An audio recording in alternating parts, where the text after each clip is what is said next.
Geeks and geekettes, ladies and gentlemen, boys and girls, gats and kittens, comic book fans all over the world, welcome back once again to another edition of Ask Chuck Dixon, where you get to ask me, a comic book writer, about what I do for a living. And what I do for a living, oddly enough, is I write comic books. Let's not waste another second. Gentle Savage writes, Mr. Dixon, what are some of your favorite novels? And when it comes to reading novels, which genre do you enjoy reading the most? Also, are you a fan of Tom Clancy novels at all? Um, yeah, let's get to that first question first. I used to be a huge science fiction reader. I don't read any science fiction anymore because it's kind of left me behind. But But this is one that made a huge impact on me when I was in junior high. We had a book fair. I don't know if schools still do that, where people would turn in their paperback books, donate them to the school, and then the school would raise funds for the library or whatnot, um, selling those used books at a book fair. And I picked this one up, and boy, am I glad I did. I was unfamiliar with the writing of Richard Matheson up to this point, other than the fact that, looking back, I realized he wrote all the best episodes of the Twilight Zone, and but boy, this one grabbed me. I've read it, I've reread it over the years. Just if you're not familiar with the story, I mean, it was made into a Will Smith movie recently. It was made into a movie called Omega Man. It was made into a movie, still the best version of it, in the 60s, The Last Man on Earth with Vincent Price. And it very much the inspiration for things like Night of the Living Dead and the whole zombie genre.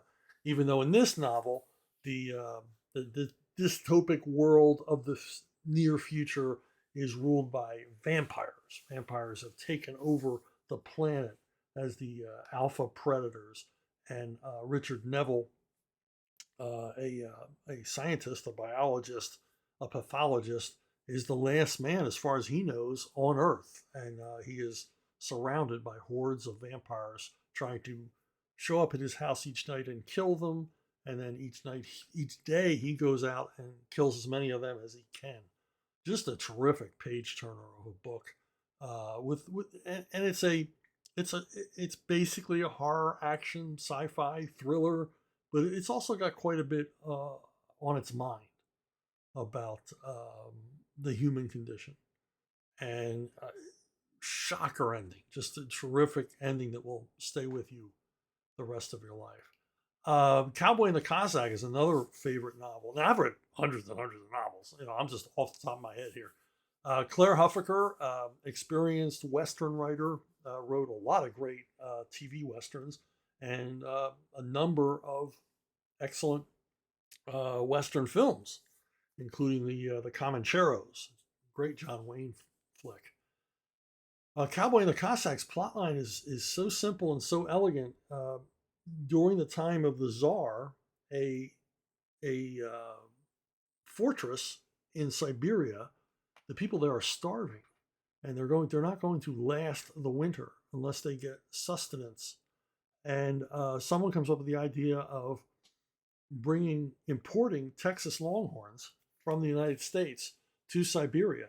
And not only do they import the Texas Longhorns, they import the drovers to drive them, because these Russian soldiers have no experience driving cattle, and Siberia is a big place. You don't want to go losing the herd, and it's a dangerous place. This is just a one hell of a clash of cultures novel. Both parts of it, the Russian point of view and the cowboy point of view, are done to perfection. Huffaker knows what he's writing about. He writes with a great deal of authority, and it's just, I can't recommend it highly enough. It's another unforgettable novel. Whoops, I took it off there. Kahawa, Donald E. Westlake, prolific mystery and crime writer. I think this is the best book he ever wrote. He wrote a lot of crime caper novels, you a dozen or more under the name Richard Stark, where he created the ruthless thief Parker. But this one, this heist novel, he wrote under his own name, and it's about a time period in the 1980s when the price of coffee worldwide was crazy. There was some kind of a blight that was wiping out coffee crops in, I believe, Central and South America. And so coffee prices became very, very dear. And so this gang of mercenaries in Africa get the idea that they're going to steal an entire train full of coffee in Uganda. And Uganda at the time was ruled by Idi Amin Dada, not the nicest guy in the world. So the stakes couldn't be higher. Not only these guys have the balls to steal an entire freight train loaded with coffee, all the boxcars loaded with coffee, but they're doing it under the nose of one of the most brutal dictators of all history. If you got caught by Idi Amin doing anything that he thought was bad, uh, it was not going to be pleasant for you. So it's a terrific suspense thriller filled with terrific characters, and it's told. Westlake never wasted words, but this novel is told in a really spare, more terse than usual uh, tone than Westlake usually uses, and it just rips along. I think I've read this book 3 times, and always find something new in it to admire. But just a terrific book that most of you probably never heard of. And Cormac McCarthy, can't leave out Cormac McCarthy, All the Pretty Horses. This was the first McCarthy book I read. I read it on a flight to California. I started it as the plane took off, and I finished it just before we landed. I never got out of my seat. My eyes never left the pages. McCarthy is compulsively readable once you get into the book. Plotline couldn't be simpler. A Texas cowboy seeks work in Mexico, falls in love with a Mexican girl, but she's way, way out of his league in her family's opinion. And this causes problems for him and his buddies, like really, really severe Cormac McCarthy level problems. I never read McCarthy before this point. This is my first experience with him, and wow, was I blown away. And as I've often referenced in previous videos about a prose writer's skill with words and what they can do with them, and the invisible hand of writing. Um, there's a chapter in this book that fills you with dread as you're reading it, but there's nothing in it. McCarthy isn't using words to fill you with dread. He's like using pacing. It's a just masterfully written, where his writing is never on the nose. He has a way of building dread like no other writer ever. And it's a chapter I've read and reread and reread just to see, how did he do that? How did he make the hairs on the back of my neck stand up like that without anything specific in the words? And it's just through the pacing and his description of detail and everything else, he just creeps you out. So, those are just 4 of the men. There's probably plenty more. And if you ask this question again, I'll give you 4 different novels. Tom Clancy, I read Hunt for Red October. I was bored by Hunt for Red October. I understand it's supposed to be, it's wonderful because it's technically perfect. But as was revealed, and nothing against Clancy. I mean, he's a hugely popular, best-selling author, just not my cup of tea. These are straightforward thrillers he writes. There's no attempt at nuance or surprise or anything challenging in his work, and I guess that's my problem with it. And he's renowned for, having being ahead of the curve. He's at the bleeding edge of military and spy technology and things like that. But as we learned over the years, he made a lot of stuff up too, and I understand that, because when I was writing the SEAL Team 6 books, I wanted to use a lot of advanced detection equipment and radar and sonar and microwave detection stuff. But it's not like you can Google that and find out all about how it works. And so I would be able to find out the basics of something, the basic specs for like a sonar um, detection device. But there wouldn't be any details, obviously, because we wouldn't want these are classified information. So I would have to make the rest up, and sound convincing doing it. So I mean, I think that's what Tom Clancy did. He certainly knew a lot of people at the Pentagon, knew a lot of people in the intelligence community, so he's able to write with a great deal of authority. Um, but even he couldn't know everything, and certainly couldn't write about it if he did. Um, rumor has it, or I don't know if this is hype, that his books were run past the CIA before publication. It could be true. It could be true. But it's certainly a nice piece of hype. My book's so dangerous, the CIA had to look at it before it was published. But again, I'm not taking anything away from Clancy. Obviously millions of people enjoy his writing. It's just not for me. It's not the kind of thing that I read a lot. I mean, I read his book without remorse, largely because it was like a vigilante justice thriller, and I just thought it was weak cheese, because he didn't get into the grit of a story like that, and um, and there wasn't much of a deconstructed plot line in it either, which is something I look forward to in a vigilante story, and I write into my vigilante stories. So again, nothing real challenging, just meat and potatoes, tough guy thriller. So yeah, not a big Tom Clancy fan, but if you are, God bless you. I'm glad you enjoy it. Dan Perrin. I was a film student in my day, and so I have my own theories, but I'd love to know your take on how being conservative became a dirty word in modern day media. For me, it's ruined entertainment, and I'm so pleased there's older material to consume. Even more lefty material was better and more balanced not long ago. Yeah. Um, how did conservative become a bad word? Well, way back when I was in elementary school, and I knew what a conservative was, and I knew what a liberal was. My parents and friends of the family would have discussions about politics, and I would, I'm a fly on the wall. I'm just listening in. What are the grown-ups talking about? And enough that I understood, like in the 1964 election, that Barry Goldwater was a conservative, and what a conservative meant. And what a conservative meant to my parents, because they were very conservative, was conserving traditions, to not turn the world on its head, not allow radical ideas to do things like turn us away from the church, tear apart families, indoctrinate children in some sort of you know ideology, um, and a lot of that was going on at the time. And there's nothing new about this.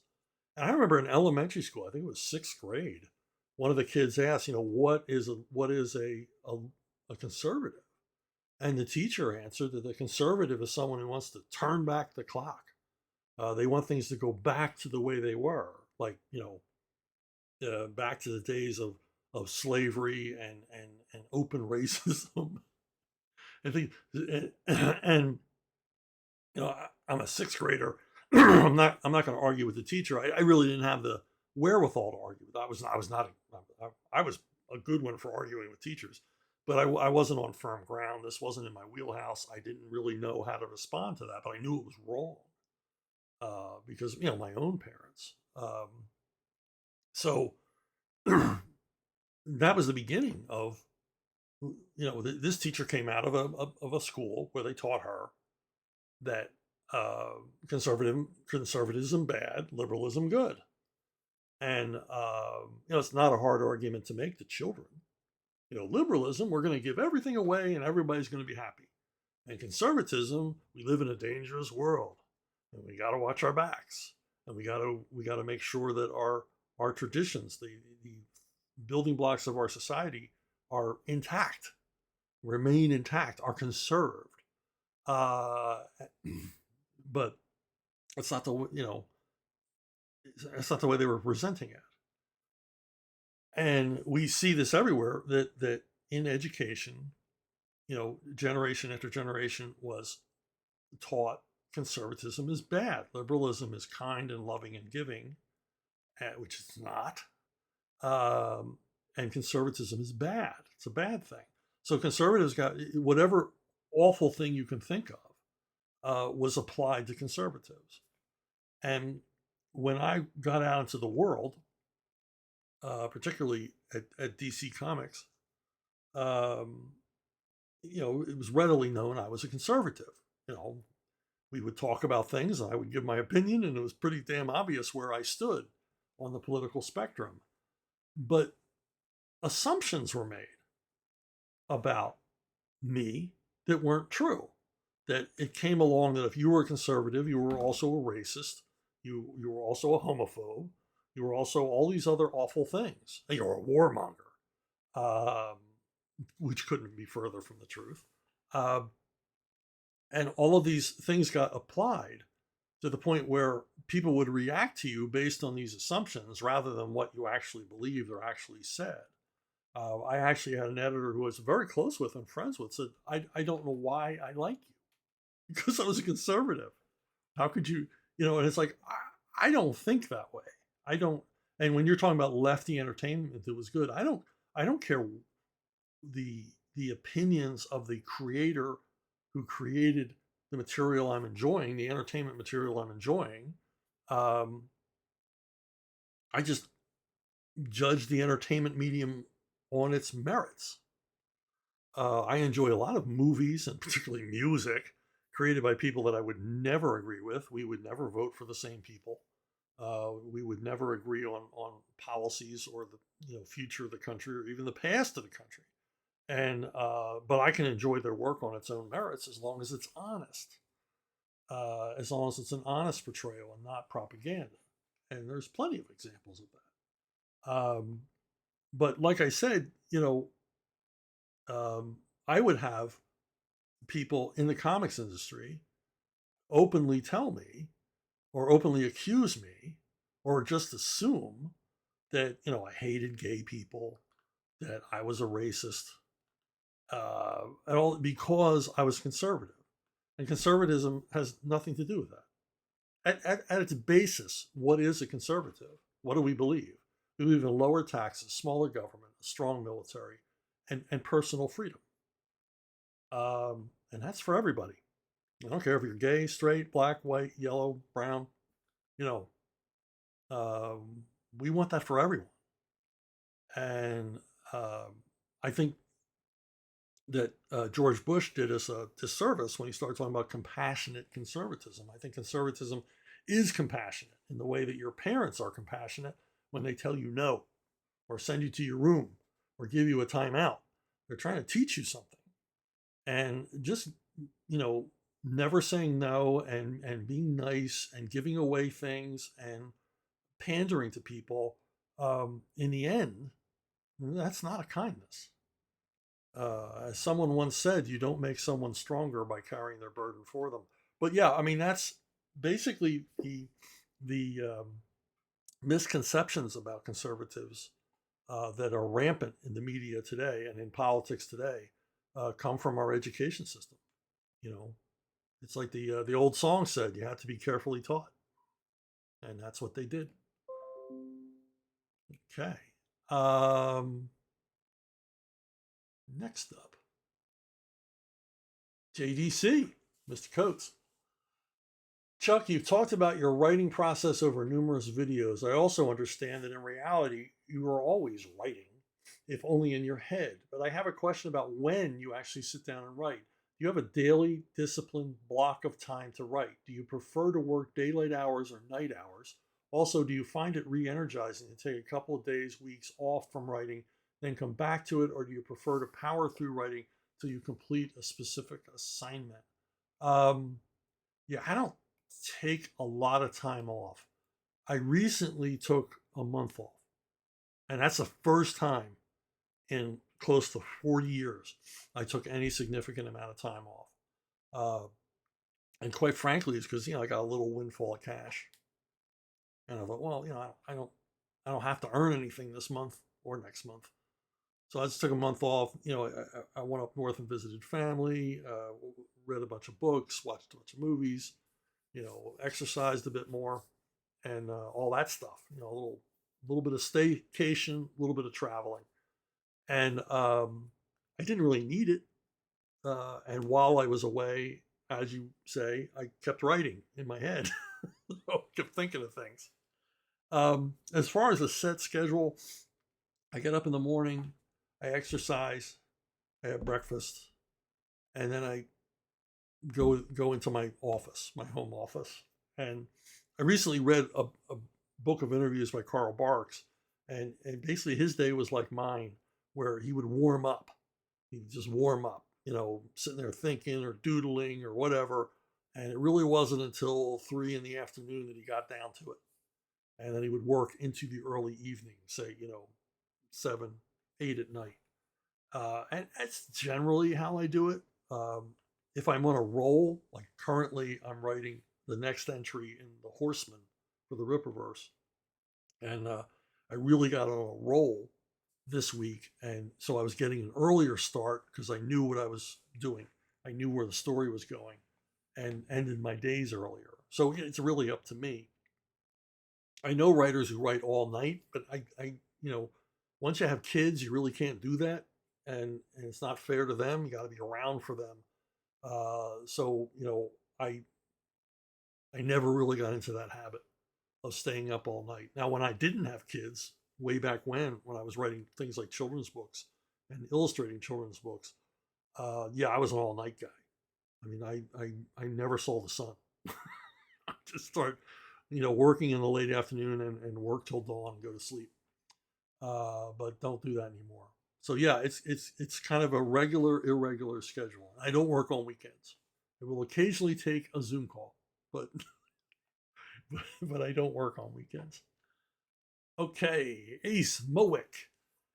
I seem to recall you mentioning prior that you suggest someone that wants to write should do other things before becoming a writer. That way they can experience in the real world, have experiences in the real world, and have a frame of reference that keeps them grounded when writing. What would you suggest for a aspiring writer? Well, you know, if I had my druthers when I was a young punk who didn't know anything, I would have gone from high school right to a writing career, and it would have been the worst thing I could have done. I didn't have money for college. My family didn't have money for college. I was not the kind of student that was going to get a scholarship. And where do you go to learn writing anyway? Thank God I didn't go anywhere to learn writing because I would have learned all the wrong things. So I just dedicated myself to reading because I like to read, and I read a lot. And I read a lot of criticism. It's very, very important. Read books and then read a criticism of the book you just read. Go to the movies and read criticism of the movie you just saw. Gives you a different perspective. Sometimes it opens your eyes. So basically, because I couldn't afford college, I had to go get a job. And since I had absolutely no qualifications other than the dream of wanting to be a comic book writer, but certainly not the skills at the time, I went and worked, what I call donkey jobs. I was a stock boy at a department store. I worked as a janitor. I worked as a security guard. I drove an ice cream truck. This is how old I am. I was a pin changer in a bowling alley. This is a bowling alley that did not have automatic pin changers. They had pin boys, and you had to be behind the scenes. And I still have a knee that gets sore if I'm in cold weather from getting hit by a 10 pin. So it, and by doing that, it wasn't those jobs. I worked graveyard shift at a 7-Eleven, which probably taught me more about the human condition than any other job I've ever had. You really see the dregs of society at 4 a.m. at a 7-Eleven. But anyway, this afforded me an opportunity to meet a lot of people and get out of my comfort zone, although I don't think I ever really had a comfort zone. I was a naive, dopey kid, and I just took everybody as they came. And so I got to meet lots of different people from all over the world and all over the Philadelphia area. people that I otherwise would never have had the chance to associate with. And you talk and you learn and you listen, and you just meet a lot of people. And not only do you get the experience of working, but you, as a writer, you're unconsciously or subconsciously absorbing their experiences too, and their voices. So all these great voices that you hear from all these different people that you meet and their different stories. And I heard wild stories. I mean, I worked with a guy who survived a concentration camp, and his stories of escaping from a concentration camp in Poland in the final days of World War II. And, you know, I met, I worked for a guy for a while who was a driver in the Red Ball Express in World War II. He drove a truck through, war-torn France, and all kinds of stories like that. I heard stories about it from guards about an amazing bank robbery that didn't make the news. So all of these things, all of these stories, you're putting them in the hopper. As Friedrich Nietzsche said, a writer uses his own and his friends' intellect. So you're gathering material. Now, if you graduate high school and go to college for writing, or go to college for English, literature, or whatever, and then you graduate and try to pursue a writing career, well, the only thing you know is being a student, and you didn't experience anything. You've got nothing in your hopper. You didn't hear any of these awesome stories, because when you go to college, everybody's story is basically the same. You're not going to hear anything that amazing. So, all of the stuff is important, I think, and I think I'm a much better writer today. Not that I'm touting myself as a great writer or anything, but I'm a whole lot better than I would have been if I had gotten like an opportunity early on to write comics and just become a comic writer, at age 22 or 23. It's much better that I didn't get my full-time writing gig at Marvel and Eclipse until I was 32, and I had a chance to live a life, and have stuff happen to me, good stuff and bad stuff, and it all informed my writing. So yeah, I think personal experiences are an important thing. If you're going to have any kind of a lengthy or rich writing career. Christopher Cohen, if the Joker is able to lie about his origin so often, how does he remember each time that he hasn't previously told it when there's been some distance between the tellings? If he tells a different story each time, that would suggest a super level of creativity, almost like he has a knack for being a writer if he hadn't chosen crime. Thoughts? Yeah, I mean, I don't think he's that concerned. I mean, they always say to be a good liar, you have to have a good memory. I don't think he's that concerned with retelling a slightly different version of a version he told before. I don't think the Joker's concerned about much of anything at all. He certainly doesn't care about what people think about him. And in his current permutation, most of the people that hear his origin story, hear him tell it, aren't going to live to tell anybody anyway. So he could tell the same origin story over and over again, and it would be fresh. It would be like a stand-up comic's dream of literally killing his audience. That he would do his routine and his audience would die, and then he would move on to his next audience, and his material would always be fresh because there would be no one left who had heard it before. So I don't think he's that concerned about it, and he obviously has a freewheeling imagination. He's obviously his creative milieu is crime and doing this insane stuff that he does. And, so yeah, I don't think it's that important. He probably has repeated the same story a few times, but I think that, he lives in a fantasy world in his head. As Scott Peterson instructed me when I first got on the Batman books, he reinvents himself every morning. He just wakes up a different person. Twin Spin. Christopher Cohen, can you share which DC characters were on hold for Mark Millar, I'm sorry, I always mispronounce that. And did you ever pitch a story for Vertigo while at DC? I don't really remember. It was probably a New Gods thing, or I have a take on Hawk and the Dove, which I think is pretty cool. And I might have pitched that. And I know I pitched Kamandi as an all ages book. Now, which one of them was held by Mark Miller, I don't know. I suspect the New Gods was on hold for Mr. Miller should he end his exclusive contract for Marvel and deign to work for DC again, which he never did. He went off on his own to become the most successful comic book writer ever, with all of his movie and TV franchises and everything else. The guy's gold, you know, and hardworking man, Mark Miller. But I thought it was ludicrous at the time that characters were on hold for anyone. If they couldn't write it at that time, why would you let the character lay fallow? Particularly ridiculous when it's being held for a guy who was under exclusive contract to your competition and might never arrive.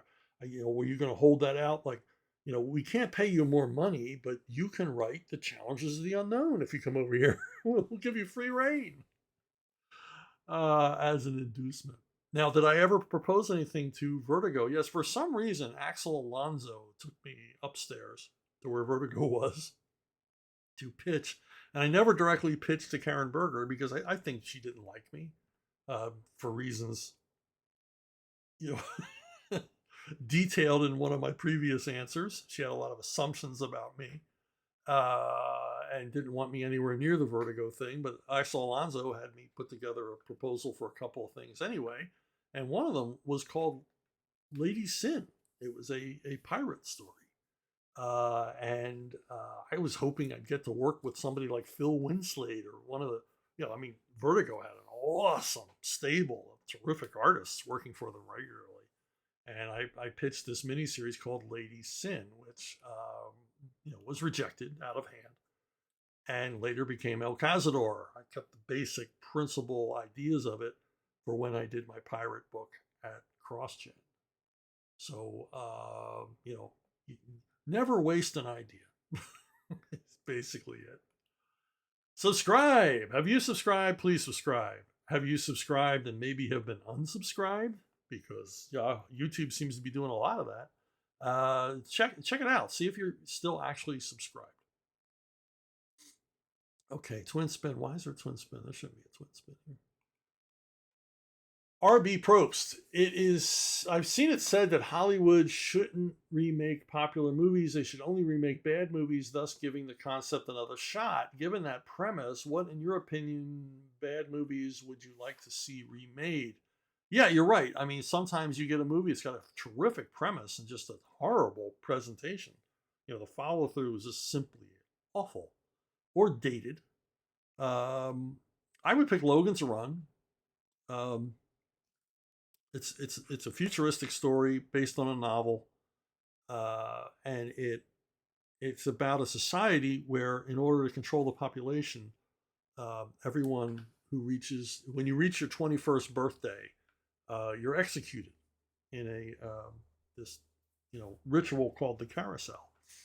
And so it's a society run by only young people. Of course, they're young people with their heads full of mush, and it's a dystopic, dysfunctional society, highly dysfunctional society. And Logan escapes from this into the rest of the world, finds out the whole world is not like this. The movie is really dated and really goofy, and they raised the age to 30, which I thought took some of the fun out of it. Because they're making a lot of movies in the 70s, the Youthful Rebellion and all that stuff, and the Consequences. A famous cheapy drive-in flick, Wild in the Streets, basically dealt with the same premise on a much lower budget. So I would remake it and to show just how awful a society would be, and this is more real than ever with the pushing of assisted suicide, our aging population. I mean, this movie's more relevant now than it was in the 70s when there were concerns about overpopulation, and today we're concerned about underpopulation. You have a number of countries facing a desolate future because there aren't going to be as many people because the birth rates have gone down so low. I mean, we're looking at, if you're if you're 30 or under, you're looking at a very, very different world as you get older, because things are going to change dramatically in society, economies, and all the rest because of a largely shrinking population across the world, throughout Asia and the West. Another one is Damnation Alley. Damnation Alley is George Papard and J. Michael Vincent. Um, Another dystopic future thing where there's been a nuclear war and the world's irradiated, except for this one pathway across the United States called Damnation Alley, which is free of radiation and safe to travel on, but only if you have a vehicle like this, beast of an armored truck called the Landmaster. And I forget what reason these characters have to make it from where they are to where they want to be. I assume it has something to do with survival, but they've got to fight their way through a sort of Mad Max world of um, this swath of unirradiated landscape, hellscape across the United States, and they face mutated humans and mutated bugs and all kinds of other dangers. And the premise is so good; it's such a solid, like concrete foundation for a sci-fi action film. I don't know why they've never come near this one. It's not a great movie, but it's got a great premise and deserves to be revisited.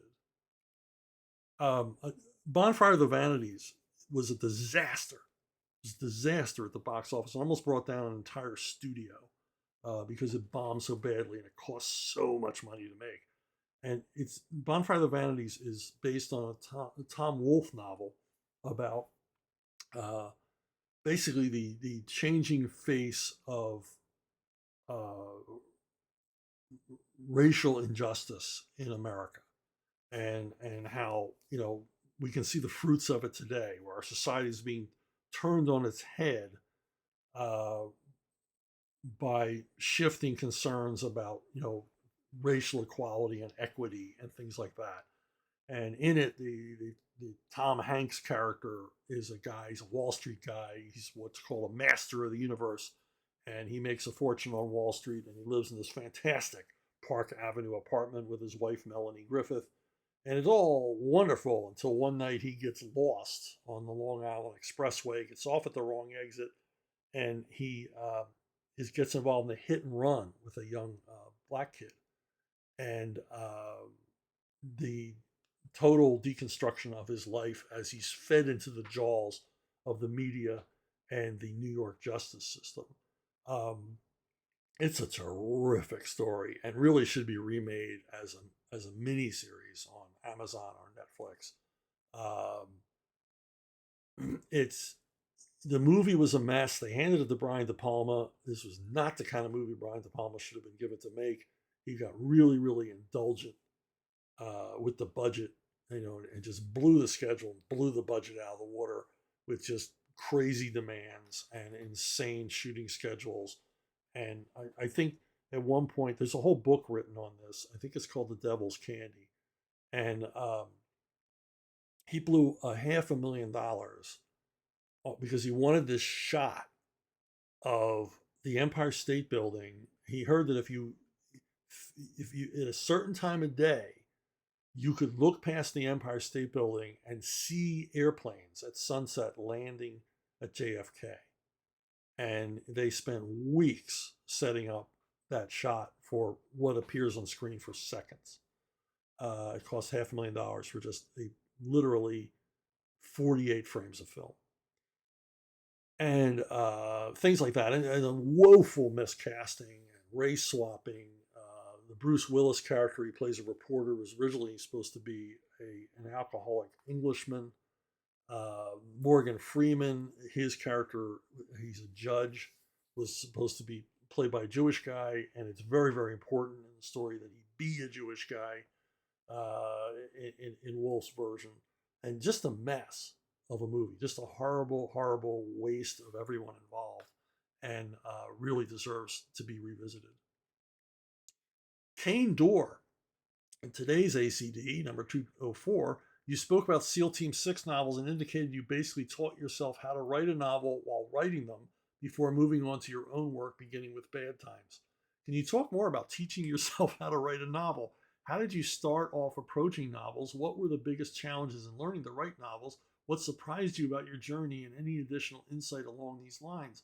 When you look back on it, did it go the way you thought it would? If not, why not? Um, yeah, I read a lot of novels, as I stated earlier. I'd read a lot of novels, but reading and writing are literally two different parts of the brain. So I had to start thinking about I obviously had written hundreds and hundreds of comic book stories. I knew that a story needed a beginning and a middle and an end, as everyone tries to instruct you. Um, I also knew from my own experience that you had to meet the expectations of your readers. In other words, if you wrote a horror story, it had to be scary, but then you had to exceed them. You couldn't just give them exactly what they wanted, or people get bored. So I knew that, and I also knew that novels were a lot of work, and the, building a novel was a lot slower than writing a comic script. I mean, yesterday I wrote 10 pages of comic script, which in a novel would have been, the story ground I covered would have been like 15,000 words. I've never come close to writing that many words in a day. Um, I think the best I've ever done is 5,000 words in a day, and that was a real rarity. 1,500 is a good day for me. Your regular professional, paperback original guys who are just cranking it out, they're 2,000, 5,000 words a day, no problem. Stephen King, I'm sure, has had 10,000 word days. So I had to learn to slow down. I had to think more about dialogue. Comics don't have a lot of real estate. There's only so much room for dialogue. So I had to think in a different way about dialogue, actual exchanges that would go places and carry the story as well. Now, a lot of the rules I learned in comics carried over to novels. Every scene has to serve two purposes. You have to keep the story moving. You have to introduce your characters swiftly and make the reader care about them really fast, and all the rest of it. But um, everything about a novel isn't visual the way comics are, and that was the most surprising thing to me. You read a lot, but you don't think about what you're just reading it. You're experiencing. You're taking it in. You're not in a conversation with the author. They're telling you stuff, and you're listening. Or they're writing it down. You're reading it. You're absorbing it. You're consuming it. And what I didn't realize was how much of how little description you needed to put things across in prose. I was used to working with artists, so I would literally in my scripts describe things to them that needed to be in the panel, and even providing visual reference often. And they would draw it. They would put the picture in the reader's mind, not me. I was putting the picture in their mind, and then they would put it in the reader's mind. Well, now I had to directly put those pictures in the reader's mind, and what really surprised me was how little you needed to do that, because the reader is going to create their own visual landscape. They're going to create their own images for what you describe, which makes it really important to establish things like time of day, weather, all those things early on in every scene, so that you're not surprising the reader later on going, oh, I thought this took place at nighttime, and here he's saying, the noonday sun. You need to establish those things early. And in the character descriptions, it's even more important. You've got to get a description, a general description of your character. And it can be very vague and very general. And you got to stick with that and not do anything to contradict it. And because, you, me, and everybody else who reads, when we're reading novels, we read about the character, we take in the description, and we form a picture in our head of what that person looks like. And we do that for every character in the book. So it's important to establish those things, but I found out you can really just sketch it in, and as long as you don't contradict it, you let the reader project themselves on that story, and that surprised me. And The other thing that surprised me was when you're writing a comic book, I'm writing to page 22, I'm writing to page 24, and you've got to format it so it ends, with a proper ending or the proper cliffhanger or proper whatever, dramatic moment at the end. Whereas with writing novels, it's like they can be as long or short as you really. Once you're past 35,000 words, in my opinion, you've written a novel. Now how much further you go on is up to you. It depends on the story. Um, so it often surprised me in writing. I would write something toward the end. I'd be on what I call the downslope. I've got it all. Everything's in position, and I know I'm heading toward the end of the book. And I'm writing on the downslope, and I would finish a chapter and then realize, well, that's the end of the book. Like, there's no more story. I'm not a big denouement guy. I don't go on and on, beyond the end of the story. So I don't do a lot of schmaltzy tags or anything like that, or epilogues. Oh my god, I hate epilogues. So when the story's over, it's over. Go home.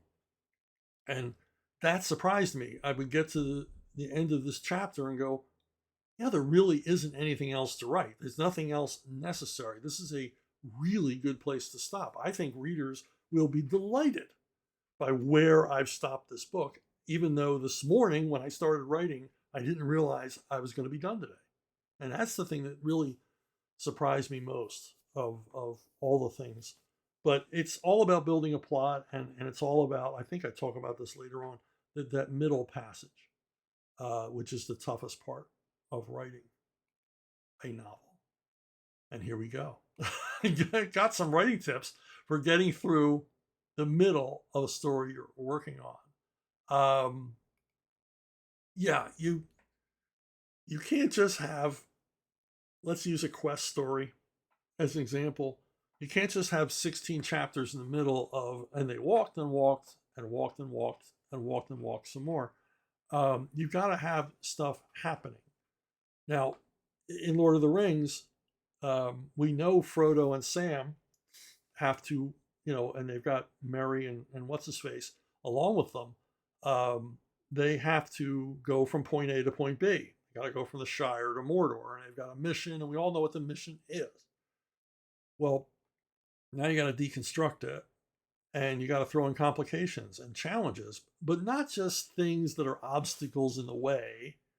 And we know they're still going to make it and everything else. Now you got to throw in really interesting things like Gollum, uh, so that you have not only the quest and the journey, but you have interesting engagements and suspense moments and reversals and all the rest of it. And that's what has to be in the middle passage. You know how you want to begin your story, and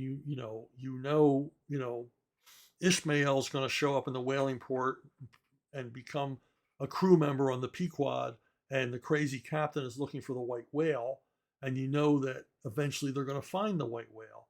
But what happens in between? How do you maintain the reader's interest? And that's the key. And that's where your ensemble cast comes in, and relationships, and basically subplots and mini stories within the story, to hold the reader's interest and not make them think, hey, you're just wasting time here, because you just don't want to jump from the beginning of the story to the end of the story. You need that middle act or several middle acts. And that's the toughest part. And a lot of times when I'm writing a novel, I think about this stuff ahead of time, like in the Levon novels. He has his story, he has his goals in most of the novels, and but I also need to provide subplots, parallel running stories, usually involving his daughter, and keep them, keep that pot boiling, because if I've engaged the reader enough with these characters, and apparently I have, when you're reading about Levon, you're still thinking, well, what about Merry? Is Merry in trouble? What's Merry doing now that Levon's not there? And then I always make some trouble for Merry, for her to get into, um, to sort of, create tension throughout the story and provide grist for that middle passage. Now, this isn't just making sausage. This isn't just, I'm going to throw in some more sage and maybe some pork loin just to fill it out. These things all have to work organically. For me, I've got to believe it. I've got to feel it's not a contrivance. I got to feel this is an integral part of the story. In Good, the Bad, and the Ugly, Tuco and Blondie's continuing betrayals of each other are an integral part of that story to understand these characters and create more and more tension as the story reaches its climax. So, these aren't just filler. They're there to, make the story not longer, but richer. The original movie Shaft with Richard Roundtree had about 30 minutes of story and about 45 minutes of Shaft walking around Times Square to Isaac Hayes' music. So that's how they filled out the middle passage. You see this on TV shows all the time where at the end of an episode, they'll have this musical montage to show you where all the characters are at that moment. That's nothing to do with the story. Story could very well move along without it, but it fills time. And you don't want to do that as a writer. You don't want to just fill pages. It's not just about word count. It's about providing a richer reading experience. And that's what I try to do. And the middle passage, that is the toughest part for me anyway. And I think for most writers, that middle part of the book, I know where I'm going, but how do I get there? Is a challenge. RB Probst, you got a twin spin. I gave it to you too early. Do you have a favorite work of fiction written by a celebrity? No, I can't think of one. I strained my brain to think of one.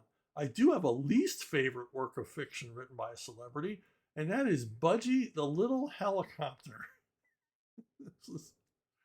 This was written by the Duchess of York, Fergie,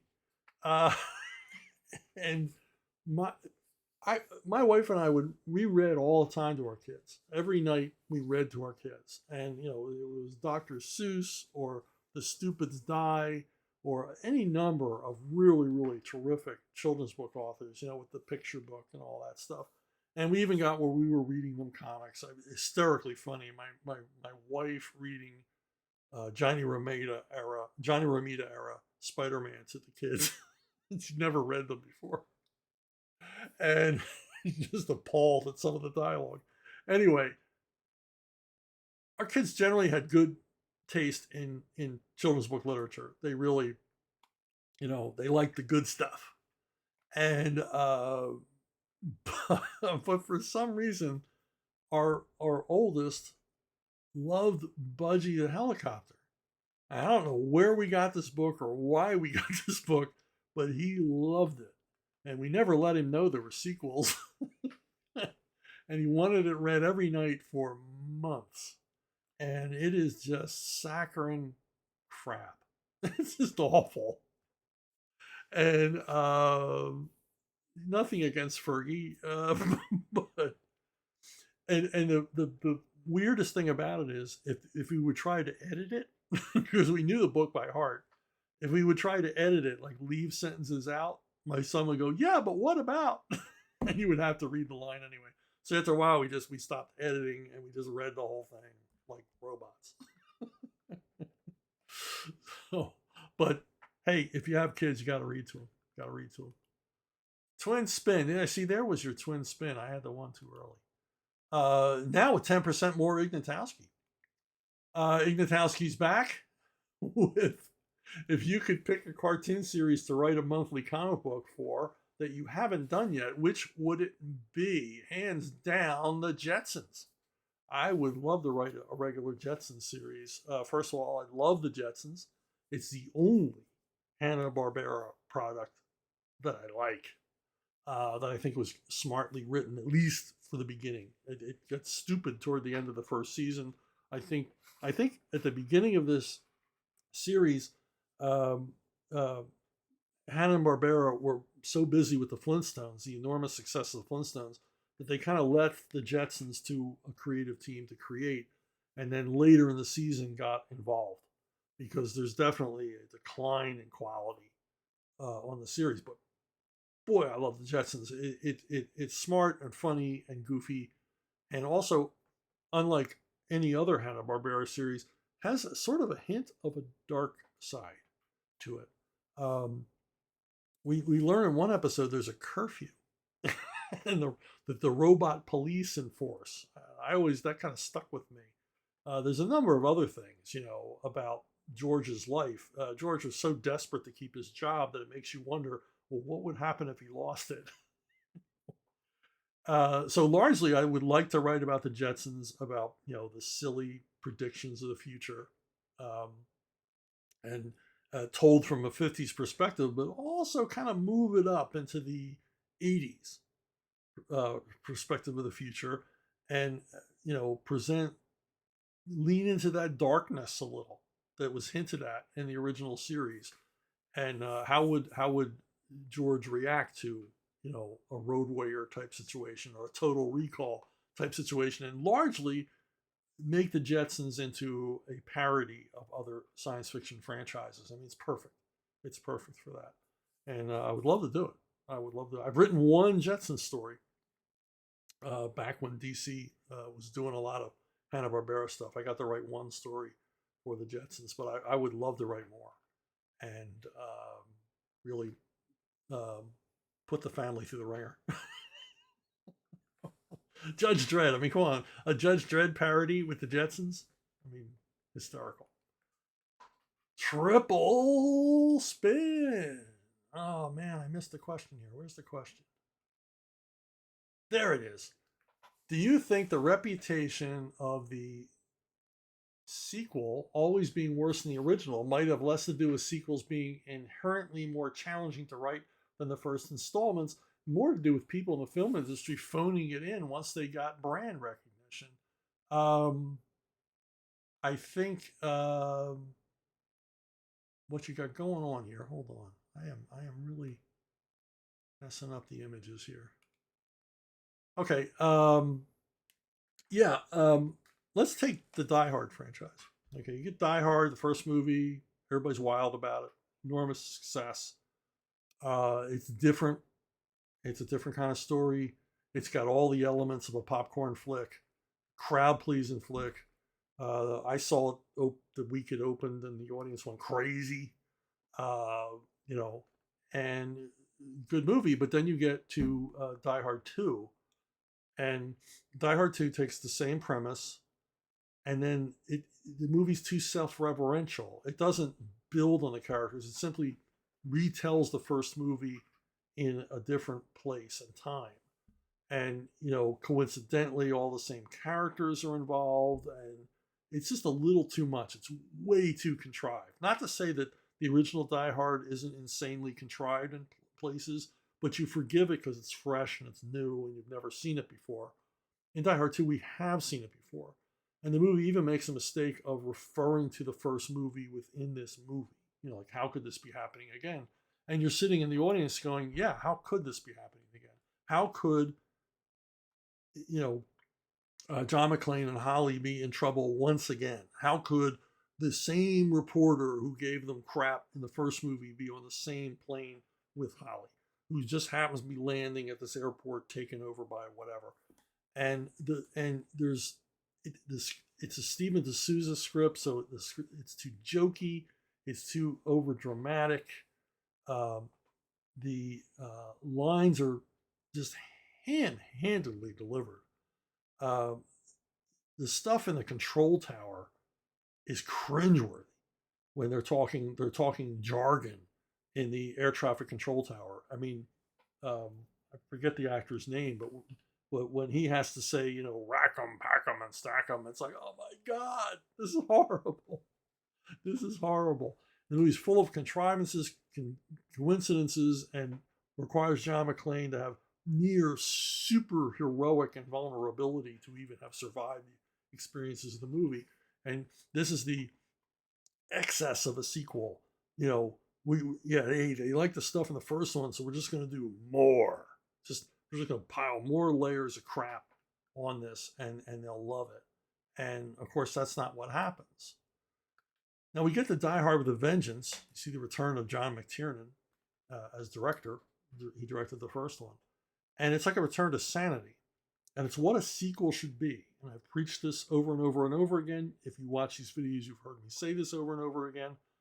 Die Hard is not so much a sequel as a great story with familiar character put into it.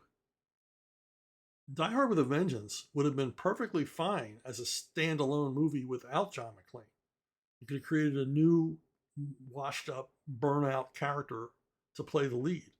I mean, it could have been Travolta, it could have been Nick Cage. It wouldn't have mattered, and it still would have been a successful thriller.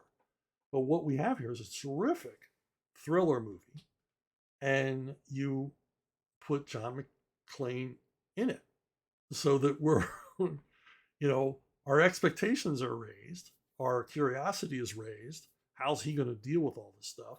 He's familiar to us now. He's like an old pal.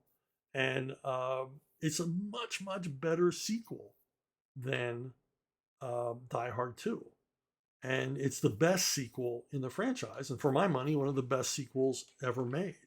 Because except for the kind of lame ending, which Bruce Willis hated, there was another much better ending, which I don't know the details of. Much, much better ending planned. Other than that, I mean, it's just a terrific movie and how a sequel should be done. It kind of further explores his character a little bit, but mostly just puts a guy that we want to see succeed into a compelling, engaging, terrific, complex crime story. He's solving mysteries and there's chases and all the gunfights and everything else we want, but it's not a remake of the original. It's just a terrific action film with a character we already like. So one more thing, recent weeks I've been recommending movies. People want movie recommendations from me, and so let's head on through the 70s a little bit more. Boy, I am just messing up the images today. Blue Collar. This is a movie that blew me away when I was a young man, or younger man. And it's a story, Richard Pryor, Harvey Keitel, and Yaphet Kotto are auto workers at the Checker Cab plant in Detroit. And it just goes through their wretched lives as employees of this automobile company. And, working with a crooked union, working with crooked management, and all the rest of it. And they decide to get their own back by stealing from the union's safe at union headquarters, stealing the union dues, and while they're doing that, they uncover a secret deal between union and management that neither union nor management wishes to be made public. And it's a crime thriller, but it's also it's written and directed by Paul Schrader, who does not shy away from controversial material. It's an indictment of the ruling class, and the film couldn't be more relevant than it is today, particularly in a scene where Yaphet Kotto gives a little monologue about the state of the world. And I'm paraphrasing here, but basically he says they pit the whites against the blacks, the old against the young, the lifers against the new boys.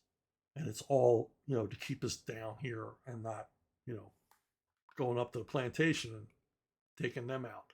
So it's a class struggle movie that when I was younger and working blue collar jobs, I really felt. This movie encapsulated my frustration and anger at what it was like to work a low wage job and try to make it, try to have enough money to walk around on the planet and have some dignity. So big impact on me. A lot of suspense in this movie. Not the feel good movie of the year, but a good one if you've never seen it. And don't have the kids in the room when you watch it. That's all I gotta say. It's a Paul Schrader movie. Go Tell the Spartans. 78 saw another great Vietnam War flick, Boys and Company C. This is the beginning of them making movies about the Vietnam War.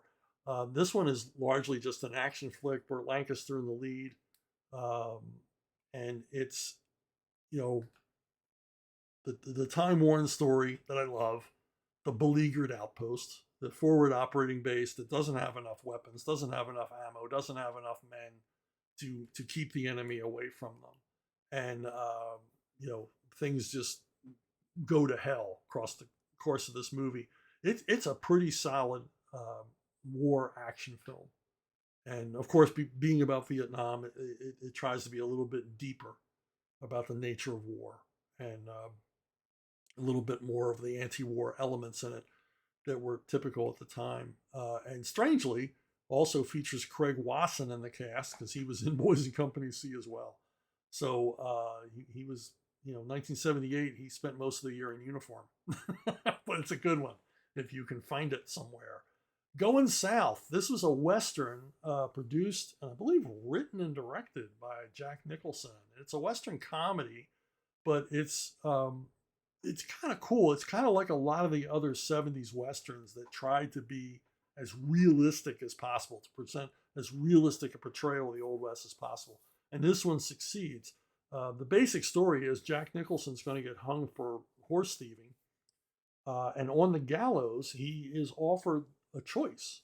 Because there aren't a lot of menfolk in town, he's offered the choice of hanging or marrying one of the widows in town.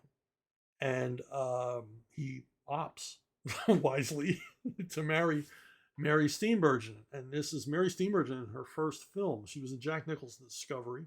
Story has it, he discovered her. She was a waitress in a restaurant, and he was giving her some crap, and she gave him crap right back. It was like the scene in Five Easy Pieces, except she was not the victim. She just gave him crap back, and he really liked her and suggested that she look into being on the screen. So, but it's like I said, it accurately, you know, as accurately as a movie can, portrays the Old West. And Jack Nicholson, you know, we forget this, but you know, in addition to Missouri Breaks, he made two very groundbreaking low budget westerns in the '60s, The Shooting and Ride the Whirlwind.